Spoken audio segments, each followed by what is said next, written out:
It started with zucchini. 3 crooked ones in a paper bag, dirt still clinging to the ridges like old secrets. Mara found the bag propped against her front door the first summer after she and Ethan moved into the cul-de-sac. The note on top was short. "Too many from the garden. I'm Paige at 12B. Welcome." Mara let herself like the gesture. She was a school counselor used to calibrating people, warmth, boundary, eye contact. She rinsed the zucchini and sautéed them with garlic and salt, while Ethan unpacked the last boxes and set their coffee mugs in an orderly line above the sink. The house felt like possibility. The kitchen window framed a slice of the shared fence, a weathered gate with a stubborn hinge. Through it, she could see Paige's backyard. A small patch of raised beds and a lemon tree, leaves glossy and brave in the heat. They met properly the next afternoon. Paige was trimming basil and humming a tune from the radio. Her hair was sun-streaked and cut blunt at the shoulder.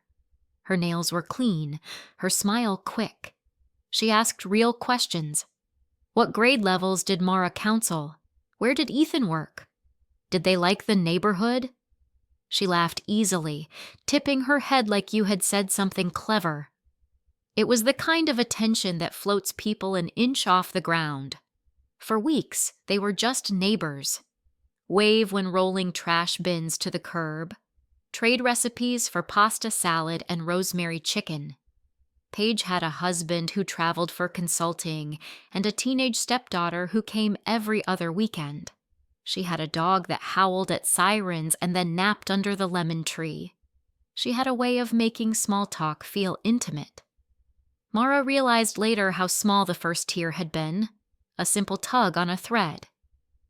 "You and Ethan are adorable," Paige said one evening, leaning against the fence while Mara deadheaded petunias. "He always looks at you like he's thinking of something nice to say." Mara smiled. "He's a good man." "Of course," Paige said. "We all have our blind spots." Mara brushed soil from her fingers and didn't ask what that meant.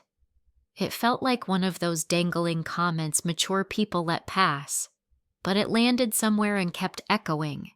Blind spots. The phrase sat up in her mind and watched. Ethan's work demanded late nights. He designed software for a supply chain firm. He came home with his tie askew and a stubborn crease between his brows. He was the kind of man who described his day in categories. Solved. Unresolved. Pending. He kissed Mara's forehead before bed and cupped her face with a tired palm. They were trying for a baby. She tracked temperatures. He pretended to understand what luteal phase meant. It was ordinary and tender. Marriage felt like a shared project with good days and a few messy ones. Paige slipped into the spaces the mess made. It started with practical favors. Could Mara sign for a package? Could she text Ethan to move his car so the city tree trimmers could get through? Could she bring over the leftover lemon bars because Paige had baked too many? Then the favors leaned toward Ethan. "I caught him out there trying to fix the gate," Paige said to Mara one Saturday, laughing. "He's handy, right? My hinge squealed like a dying bird." He said he couldn't listen to it anymore. Mara found Ethan on the patio with a screwdriver. He shrugged like it was nothing. It took 5 minutes. He smelled like cedar and soap. She kissed him and felt silly for feeling possessive. Paige was good at praising people for ordinary things. She knew how to make a man feel useful. She knew how to choose a t-shirt that looked accidental and perfect, and when to look up from her phone with a flash of gratitude like sunlight on glass. The first real sign came disguised as a warning. Paige stopped Mara by the mailbox and lowered her voice.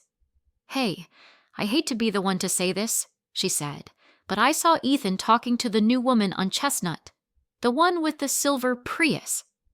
She touched his arm twice. "Maybe nothing. If you were my friend, I'd want to know." Mara felt an old panic flicker inside her.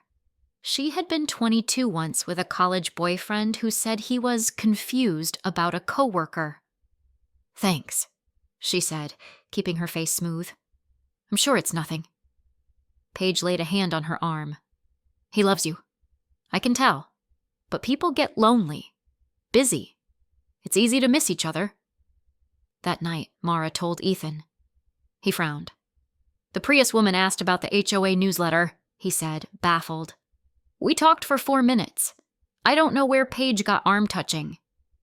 Maybe I misheard, Mara said, cheeks hot. The room felt tight with something unspoken. Ethan got quiet in that way he did when he thought he was being assessed. They ate dinner in clinking noises and avoided the subject. Paige stepped closer after that.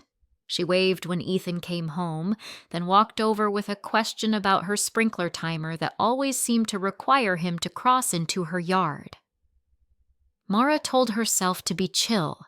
You don't want to be that wife. You trust your husband.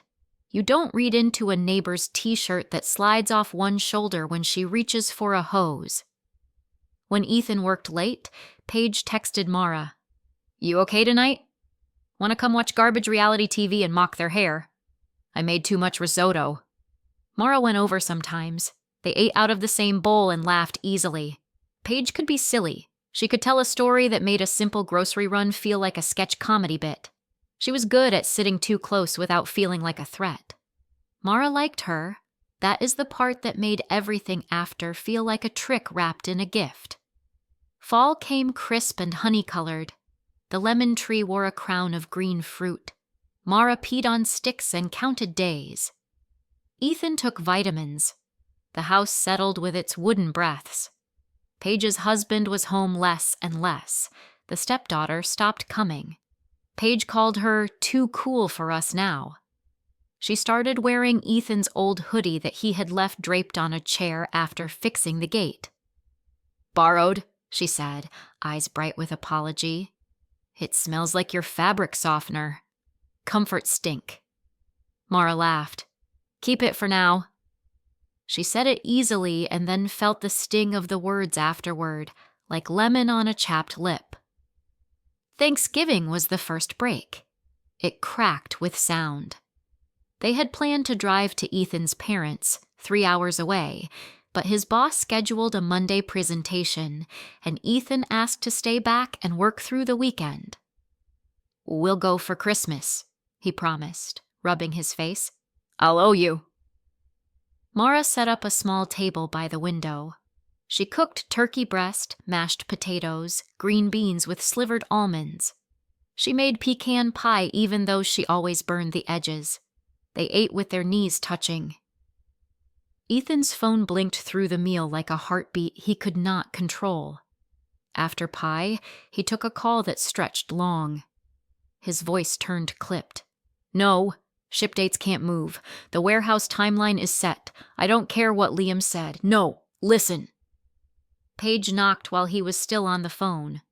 She brought over cranberry relish with orange zest and hugged Mara with a quick squeeze. It smells amazing, she said. You two, dream team. She left and came back 15 minutes later with a bottle of wine, then again with leftover rolls she swore were better than Mara's because of the butter brand, and then again with her dog that had become frantic at fireworks 2 blocks away. Each time, Ethan was still on the call. Each time, Paige's eyes did a sweep of the room. She was looking for something. She was always looking. On the 4th trip, she lingered by the window and glanced at Ethan's laptop. He's still on? She asked, soft, like concern. This job eats him. He's good at it, Mara said. I know, Paige said. She paused. You can tell me to mind my business. But when my ex worked like this, the hours covered a lot. Good men can hide behind busy. She nudged the dog with her foot. If you ever need to talk, I mean it. No judgment. I've seen things. Mara felt something clutch her ribs. He's faithful, she said, the way a student says the right answer. Of course, Paige said. You two are rock solid. She looked at the laptop again, then at Mara. Everyone underestimates loneliness. After Paige left, Ethan came back to the table and pressed his fingers to his eyes. "I'm sorry," he said. "I feel like I'm failing at 2 jobs." Mara went to bed with a tight chest and a mind full of Paige's voice. She lay awake and rehearsed a conversation she didn't want to have. The story you tell when you need to find a villain, and it cannot be the person you love. 2 weeks later, Mara found the first message. She was on the shared desktop to print permission slips for a school trip when an alert popped up. It was a shared album notification from Paige. Title: Lemon Tree Life. Most photos were harmless. The dog mid-yawn, sunlight through leaves, a bowl of lemons with blemishes that looked like dimples. At the end there was a video, 2 minutes long. The camera leaned against something steady. The frame was Paige's kitchen. She hummed that radio tune. She wore Ethan's hoodie. She stirred something on the stove. The door to the yard opened. Ethan's voice came in, muffled but warm. "Smells like IKEA in here," he said. "Meatballs and vaguely Swedish." Paige laughed. "I was taste testing for you. Here." He stepped into view, took the spoon, and blew on the sauce. He made a face. "Needs more salt." They were close. The camera angle made it look closer. When he handed back the spoon, his fingers grazed her wrist. Paige said, "You're impossible," like a compliment. Mara watched twice. The second time she tried to breathe like a normal person. She knew how videos lie, angles, crops. 4 inches can look like intimacy. She knew Ethan's teasing voice, the relaxed shape of it. She knew Paige had the hoodie in a way that was both innocent and not. She locked the computer and sat on the floor. When Ethan came home, she held up the screen. "Explain." He watched, face tightening.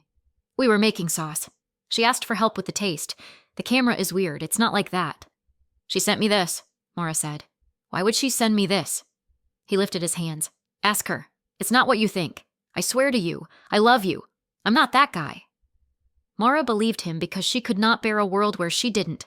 They ate leftover soup and watched a show without speaking and held hands too tightly at the cuff. The next day, Paige texted, "Ignore the last video. I sent the wrong thing, LOL." Mara stared at the 3 letters and felt rage like a clean blue flame. She typed and erased. She typed again. "Please stop doing this," she wrote. "Stop involving Ethan. Stop sending me things." Paige's reply was instant. "Oh no, are you upset? That was nothing. I thought it was funny. I'm so sorry. I would never." A minute later, "You know I care about you. If you're ever worried, I'm here." Mara did not respond. She put the phone face down and breathed in counts of 4. That week, the sink in Paige's kitchen leaked. She asked Ethan to look. He said no. He said it kindly and did not look at Mara while he said it. Paige's smile stiffened. "Okay," she said. "I can call a plumber. You could have just said you were busy." Ethan closed the door and exhaled. "She's mad." "Good," Mara said. Things quieted. Paige waved but did not linger. She texted less. Mara felt a steadiness return like an old song. She and Ethan made pasta on Fridays and bickered about whether to adopt a cat. They planned a weekend away in January. Mara let hope flood the room again. December brought the HOA meeting at the community center. Paige was on the board. She loved bylaws. She loved the power to decide whether someone's holiday lights stayed on after 10 p.m. She stood at the front with a clipboard and ran the meeting like a teacher with a tired class. At the end, as people milled in the hall, she joined Mara by the coffee urn. "I owe you a real apology," she said, voice low. "I was out of line. I miss my husband. He's gone a lot. It made me needy and messy. I'm sorry if I complicated anything. You're good people." Mara felt relief move through her. "Thank you," she said. "Let's reset." They hugged. Paige smelled like lemons and a perfume Mara couldn't name. It felt like a truce. It felt like a door closing softly. 2 nights later, the police knocked. It was 11:40. Ethan had fallen asleep on the couch. Mara opened the door and found 2 officers on the porch, faces professional and careful. "Ma'am," the taller one said, "we received a call about a domestic disturbance at this address." Mara's mouth opened. "No, you didn't. We need to come in and make sure everyone is okay." Ethan sat up disoriented while the officers stepped into the living room and did a gentle, thorough job of being present in someone else's home. They asked questions. Has there been yelling? Any threats? Is anyone intoxicated? Has anyone put hands on anyone else? Mara answered no in measured tones. Ethan kept saying, "What is this?" in a smaller voice. The officers looked embarrassed and left with "sorry to bother you" smiles and the weight of protocol between them. Paige texted 5 minutes later. "Everything okay?" she wrote. "I heard voices. I didn't want to overstep, but I got worried." Mara stared at the screen. Her hands shook. She typed slowly. "Did you call the police?" Paige, "Oh my God, no. I would never. I just heard. I'm sorry. Was that them? I'm shaking. I'm so sorry if I caused trouble." Mara put the phone down. Ethan stood in the kitchen staring at the dark window. "What is happening?" he asked, each word separate. "What she wants," Mara said, and hated how true it felt. She hated how good Paige was at staying one step toward innocence. They should have moved. Mara thinks that sometimes. Later. They should have listed the house the next day and slept on an air mattress in a rental across town and burned the garden beds to the soil. But should is a word that grows mold on the past. They stayed because moving feels like failure and because the lemon tree still threw shade exactly where the patio needed it. They stayed because hope makes fools of the steady. January brought 2 lines on a test. Mara sat on the edge of the tub with her hand over her mouth and the kind of joy that is only quiet because it is too big to make sound. Ethan knelt in front of her and cried. They held each other and made promises. In April, Ethan began to feel like a man standing between 2 mirrors, his reflection bouncing back and forth until he couldn't tell which was true. He kept his head down at work and avoided long eye contact with anyone at the mailbox cluster. Mara watched him shrink in the doorway of their bedroom and wanted to shake him and cradle him at the same time. When someone is destroying your life and refuses to own the wreckage, you learn to document. Mara saved texts, took screenshots, wrote dates and times in a notebook with a black cover. It felt insane. It felt necessary. She was not litigious by nature. She was a school counselor who believed most people could be talked down from ledges if given snacks and a calm voice. But she had run out of calm. She called a lawyer who did both harassment cases and HOA disputes. The woman's voice was brisk and kind. "I hear this more than you'd think," she said. "Neighbors who get obsessed. It's not always about romance. Sometimes it's about control. Sometimes it's about breaking something because it's there." They sent a cease and desist letter with exact language about defamation and intrusion. They CC'd the HOA board. They printed it and handed it across the fence when they saw Paige outside. Paige read it and looked bored. "You think paper can fix your marriage," she said. "That's cute." 2 weeks later, Ethan confessed a secret that wasn't his but felt like it was. "I went over there once after the police thing," he said, voice dull with shame. "When you were at your sister's. I wanted to tell her to stop. I thought maybe if I confronted her in her space, she'd listen. She cried. She said she was lonely. Nothing happened. I swear on my dad's grave, but I went. I shouldn't have. I made it worse." Mara stared at him and felt a red curtain lower across the stage. "You went," she repeated. Her own voice sounded like someone else's. "You went." "I thought I was protecting you," he said. "I didn't want you dealing with it." She sat down slowly. "You gave her a story to tell." "I know," he said, small. "I know." They tried counseling. They sat in a beige room and told a stranger about a lemon tree and a casserole and a video of sauce. The counselor asked meaningful questions about boundaries and honesty. She did not understand that offense can be a weapon in the right hands. She suggested they write down 5 good things about each other on sticky notes and put them on the bathroom mirror. It helped for a week. It felt like trying to fix a window while the house burned. By June, Ethan had moved into the guest room permanently. They said it was to reset. They said it was to give each other space to feel less like suspects. Mara fell asleep on the couch with the TV light painting her face blue. The dog next door barked at fireworks.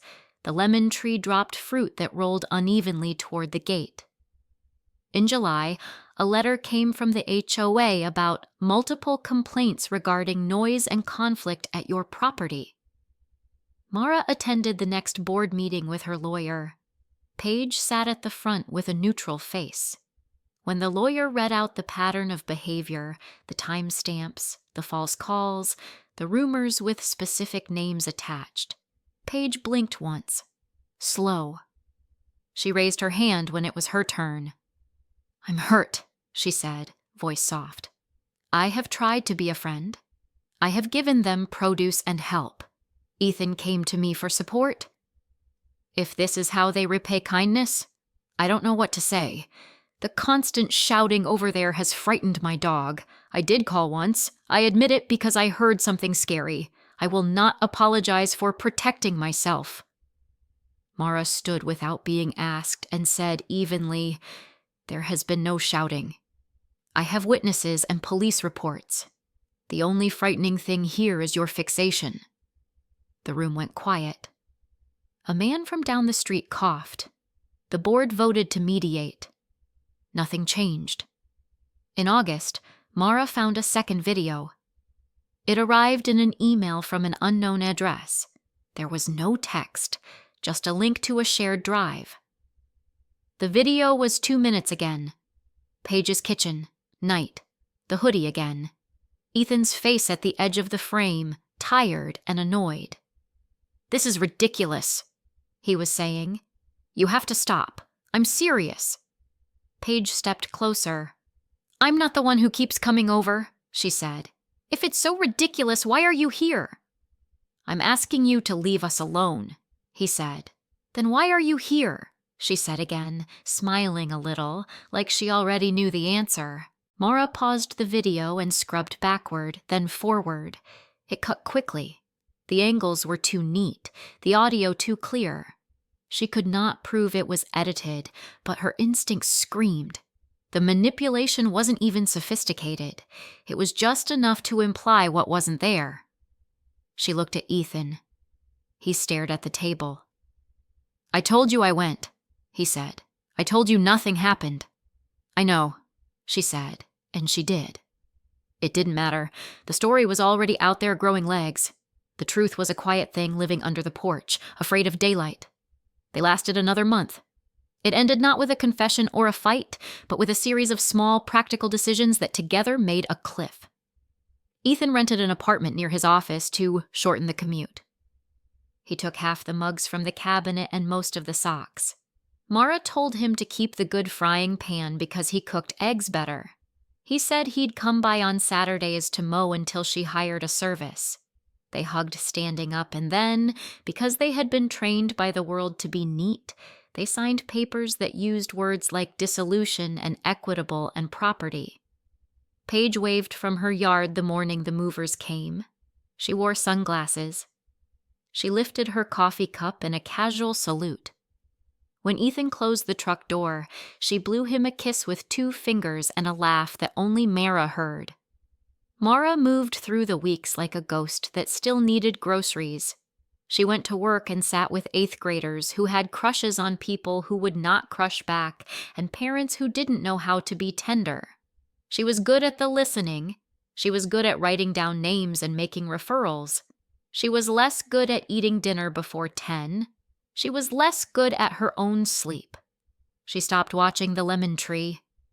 One afternoon in October, a woman from Chestnut parked in front of Mara's house and knocked gently. She looked nervous. She had the posture of someone who had rehearsed being brave. "I heard what happened," the woman said. "I'm sorry. I should have told you sooner. Paige asked me months ago to mention to you that I touched Ethan's arm. She said it would help you see. I told her no. I didn't think she'd do it without me. I didn't want to get involved, but I felt sick keeping quiet." Mara blinked. "Thank you," she said. It came out steady. "It doesn't change anything now, but thank you." The woman nodded and looked toward the lemon tree. "She's done this before," she said softly. "Different flavors. She likes to be the center of stories." After the woman left, Mara sat on the front step and let the afternoon sun warm her neck. She felt grief, and she felt something like relief that the map made sense, even if it led somewhere she had not wanted to go. In November, the HOA quietly sanctioned Paige for filing a false complaint. They called it misuse of community resources. It came with a fine and a formal note. It did not come with the kind of apology that stitches anything back together. Winter softened the edges of the neighborhood. People put lights in windows and pretended they had not watched a marriage dissolve like sugar in hot water. Mara bought a fake tree because the smell of pine made her cry. She put 3 ornaments on it and a paper star. There is a way grief rewires a mind. It strips language down to the beams. It makes you speak in the simplest tense. I loved. It ended. I am still here. Mara was still here. She started running at dawn. At first, she couldn't make it to the park without stopping to clutch her side. The muscle built slowly, almost in secret. She learned the cracks in the sidewalk and the exact spot where a streetlight flickered off when the sun tipped over the horizon. She learned how to let her mind be empty for the time it took to loop the block. She went to a new therapist who didn't suggest sticky notes. This one said, "You were targeted by someone who needed you to break so she could feel whole." She said, "It wasn't romance. It was possession. She wanted to own the story of your life." She said, "You don't have to forgive to be free." In March, the lemon tree flowered and the smell made Mara's stomach flip. She walked around the block to avoid it. Then one morning she turned the corner and walked straight past. Her heart beat, and nothing else happened. She smiled into the cold and felt something shift back into place. Ethan texted now and then about taxes and the stray package. They were polite. He asked about her runs. She asked about his new commute. They did not talk about Paige. The silence around that name became a cool lake they did not swim in. Summer crept in. The lemon tree made shade at the same angle. Paige hosted a barbecue and laughed loudly. The dog had a new collar. The stepdaughter came back twice. Life refused to pause for anyone's heartbreak. On a hot Thursday, Mara heard a knock at the fence. She walked out and found Paige leaning on the top rail. "I'm moving," Paige said. "My husband got a contract in Denver. We're renting the house to his cousin for a while. I thought you'd want to know." She wore a white dress and a face that looked younger when she was pleased with herself. "You must be thrilled." Mara stared at her. The word thrilled tasted like lemon pith. "Good luck," she said, and meant it in the coldest, kindest way a person can mean something. Paige studied her. "You never fought hard enough for him," she said. "That was your mistake. You were so busy being moral." Mara laughed. It surprised both of them. "You break things," she said simply. "That's what you do, and then you tell yourself a story about why it was mercy." Paige blinked. For the first time, she looked unsure. She opened her mouth and then shut it. She touched the fence and didn't speak. "Goodbye, Paige," Mara said, and went inside. The cousin moved in with a quiet boyfriend and a fondness for potted lavender. The dog went to Denver. The lemon tree stayed because the ground had claimed it. 2 weeks later, a branch cracked in a storm and fell onto Mara's side of the fence. She cut it into neat pieces and gave most of the lemons to the librarian. A year passed, then 2. Grief turned from a heat to a solid thing she could set on a shelf with the other important solids. Every so often, she dusted it and set it back. Mara did not remarry, not quickly. She made a small, good life out of the materials that remained. She planted beans that failed and tomatoes that did not. She bought a cat who regarded her with respectful disdain, until one night it slept on her head like a weird hat, and then everything was fine. She learned to like the click of her own front door lock when it slid home each evening. She taught 8th graders how to name feelings and how to sit with them and not explode. She saw Ethan at the farmer's market once, near the jars of jam. He looked older in the ways that matter, softer around the shoulders, careful at the eyes. They stood in a patch of shade and caught up like cousins at a reunion. He said, "I'm sorry," not for the first time, and she said, "I know." And then for the first time, "Me too. We didn't know how to protect us." He nodded. He told her he was seeing someone kind. She told him she had started a little garden club at school. They wished each other well in a way that was not performative. They meant it. On the way home, she bought 3 lemons. She cut them thin and put them in water and sat on the back step while the evening went from gold to nothing. Here is what she learned. People who break things for sport choose targets who give them juice. Quiet, competent, loving people are a challenge. If the neighbor can make them wobble, they win a prize. The trick is not to become stone, pretending you cannot be moved. The trick is to know which weather belongs to you and which blows in from someone else's storm. Sometimes the neighbor's storm destroys your marriage. Sometimes you rebuild anyway, but by yourself.